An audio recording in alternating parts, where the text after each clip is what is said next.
Threshold braking is a technique used to achieve the maximum braking force to slow a car.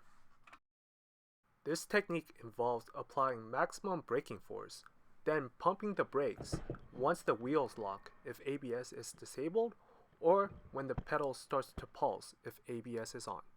Without ABS, applying maximum braking force will lock the tires. At this point, you want to ease off the brakes to allow the wheels to regain grip, then apply more brakes. Keep repeating this cycle. Your goal is to be riding the point where the brakes are about to lock. This will give you the maximum braking force. In a car with ABS on, when you apply maximum braking force, you will feel the brakes start to pulse. This indicates that ABS is trying to modulate the brakes to prevent them from locking. The technique of threshold braking is the same. You want to ease off the brakes until the pulsing stops, then depress the brakes again until the brakes start to pulse. Then repeat this cycle. Remember to push the clutch down to prevent stalling. You want the ability to take off if you see a car speeding towards you in the rearview mirror. You would use this technique if you are using maximum braking force. This technique will slow a car down much faster than ABS or locking the wheels. For the majority of people on the street, this could be used for an emergency stop if you are about to hit something.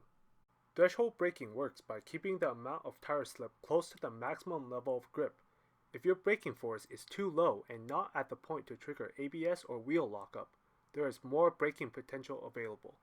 In this case, applying more brakes will lead to shorter braking distances and faster deceleration.